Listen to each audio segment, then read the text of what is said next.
in some ways, probably. You asked me on the right day. Yeah, I would say I have some regrets. Sacrifice ain't cheap, man. The thing, it's like, the thing I just told you I love. How y'all feel about comes at a Ryan price. Clark I love them both. getting I fired love, from ESPN? love my job. We know. I love What y'all know talking about football. Ryan I love my RC team. getting fired from ESPN?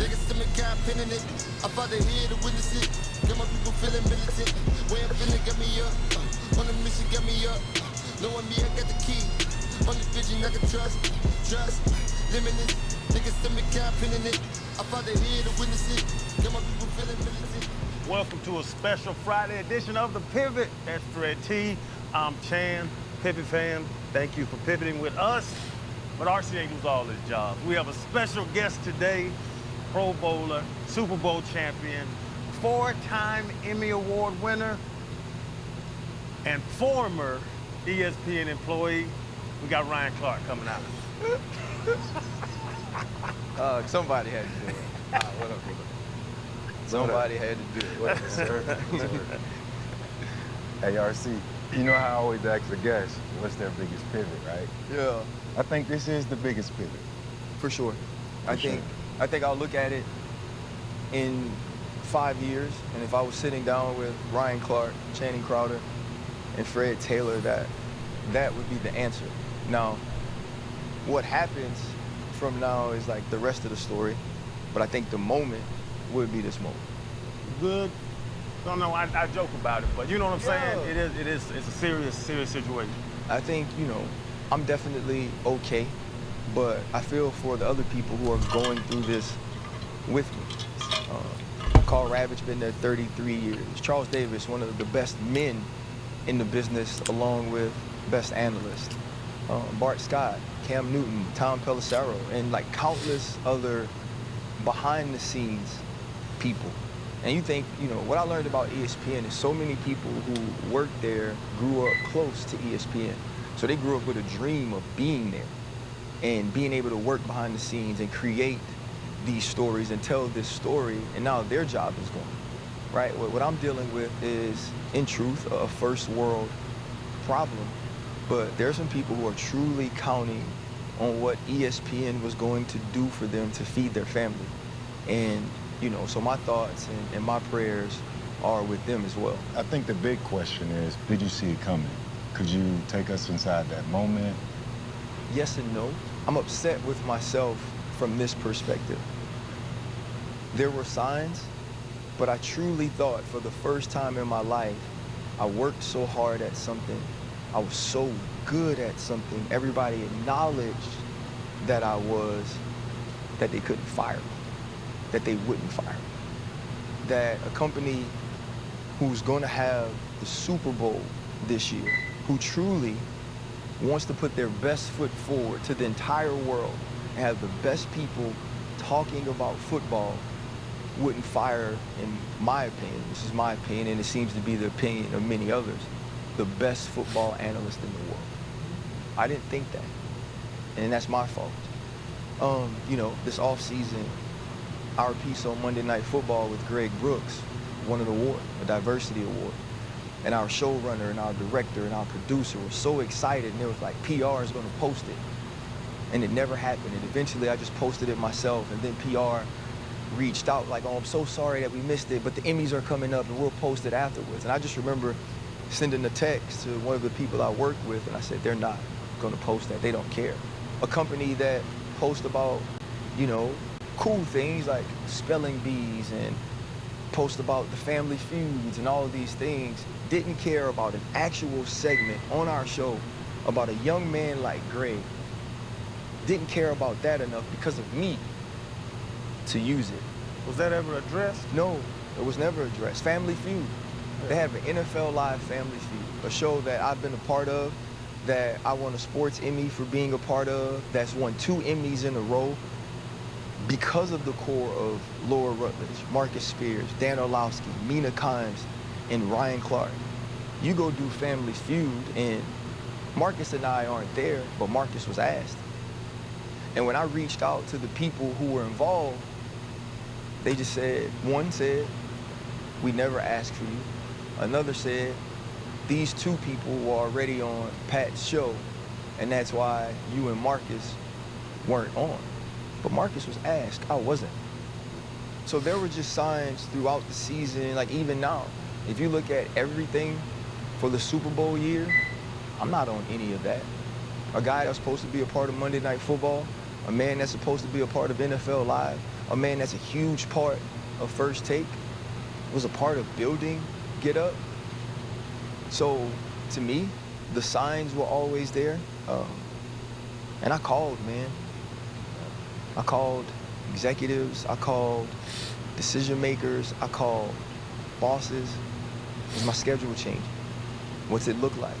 And it was never a definitive answer. But I think it was never a definitive answer because this was always the plan. You're not a shy dude, like you said. I know you ain't just sitting in the shadows with your head down. You're gonna address situations. But if it's not performance-based, what's it based off of? Well, to address the head down thing, what makes me a little bit sad about myself is I did adjust who I was to try to keep my job. I did have meetings with people and say, okay, what is it that you need from me? Not the analyst. Analyst he was damn good, right? If you care about the person that's on TV, what is it you need from me? Because I want to do that.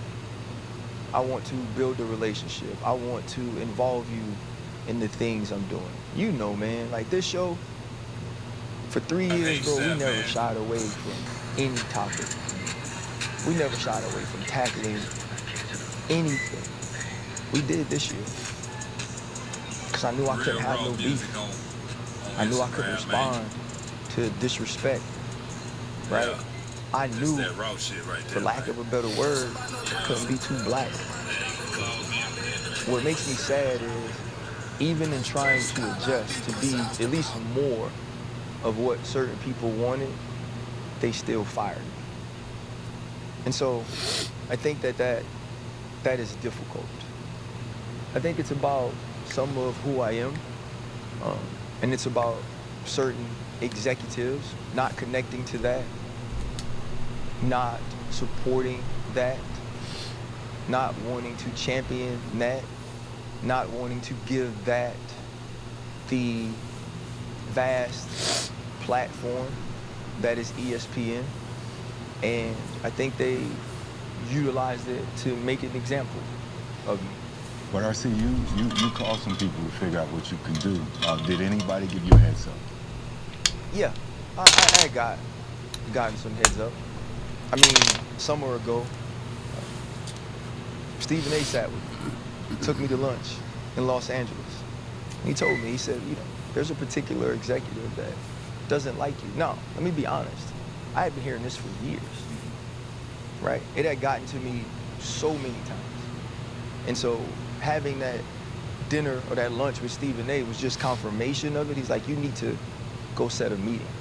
But so many times when I heard about this particular person, it was, he doesn't like you, or he's said this negatively. So I'd heard it a ton of times. And I got a call this off season from someone within the building, and you know, they said the way I stand up for our community is commendable, right? That they respected that in my position, I had a passion for that. But they also said it had created enemies for me at the executive level. It had created opposition, and that there were people within that building that were going to stand on the table for me.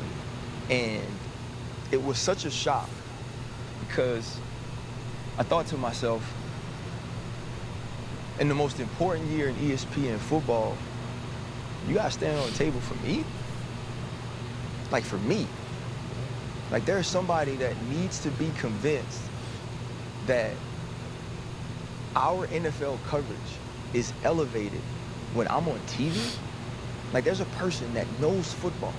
There's a person that knows TV that thinks that 13 years in the NFL, Super Bowl, Pro Bowler, a captain, experience from being an undrafted free agent to trying to make the team to being one of the leaders in the locker room. 12 years of doing this, you got to convince that person that I should be doing TV. And, you know, what I learned was it wasn't about who I was in front of the camera as it pertained to football. It was about what I represented every time I got in front of that camera. And that is something that I don't believe you truly can combat. When it's all said and done, that's the least anyone can do. I mean, you stand up and stand on, you know, the shoulders of, or for so many people. Like, what you do, bruh, is unbelievable. So for someone to stand up for you, I think that's the minimum anyone can do. But so also, I want to put this to bed, because a lot of people have been having their takes about Stephen A., and you mentioned Stephen A. Is there anything Stephen A. could have done to make this go away? No. Stephen A., with all of his power, with all of his influence, is not a true decision maker at ESPN. That's not his job title, right? That's not in the repertoire of what he's asked to do. And we get it so many times, right? And I get it all the time. Why do you ride for him so much? Like, why don't you come for him when he says these things? And I've said it on the show. I call him, I text him, I tell him when I think he's doing too much, and I have the conversations with him all the time. But when this company was treating me in a way that, at least in my opinion, was unfair as it pertains to what I'd accomplished, he was the first person to go, I want you. If they're gonna take you off of this or that, don't worry about it. You'll get your TV time on my show. Thursday and Friday will be Ryan Clark's days. That will never be forgotten by me. I will be forever grateful for that. That in a space that I was sort of being told, at least being who you are is going to make you lose certain things because you aren't these people that we covet, these people that we're comfortable with, these people that we take pictures with and put our arms around and show the world that we support them. I'll do that for you. And the loyalty he's shown me, the love he's shown me, the true hurt and pain in his voice when he called me around 4 o'clock Central Time on Monday, I will never forget that. We are forever friends. You talking about 4 Central on Monday. What happened on Monday? Because you got 5-minute shifts. His defense. Hey, I went through that job. Hey, Jay, crazy, right? Hey, where the other boxes go? Hey, Smokey was trying to build club houses. You know what I'm saying? He was stealing boxes. Hey, my box disappeared. That boy say we ain't been out there. Hey, they was like, Hey, that talk ain't cheap, man. They lie, man. yeah, so Talk ain't cheap, they lie. let me put Shout this out my boy B to Line, bed. man. I wasn't laid off. I was fired. Right? They're using layoffs as a cover and a camouflage for what they already intended on doing. But there was no cause for it, right? So because there was no cause for it, you couldn't just fire me, so you had to wait to the layoff so you could camouflage it and veil it, right? But here's the other thing. If I was laid off, like everybody else, it came out on Tuesday. Mine came out on Friday. I get the call. I get a text from our showrunner that tells me to call my boss. I call my boss in the break, tells me they're letting me go. He said this is a very awkward call. This is a hard call. I could hear how hard it was for him. And if anybody was going to call me that was anywhere on the executive level, whether low or high, he's the person I wanted to, the way he's fought for me and rode for me. And he said, our friends, jokingly, at Outkick had the story, and we're going to leak it. Let me tell you why I know I was fired. Because during the season, after some of the Kyron Lacey news broke, there were people on our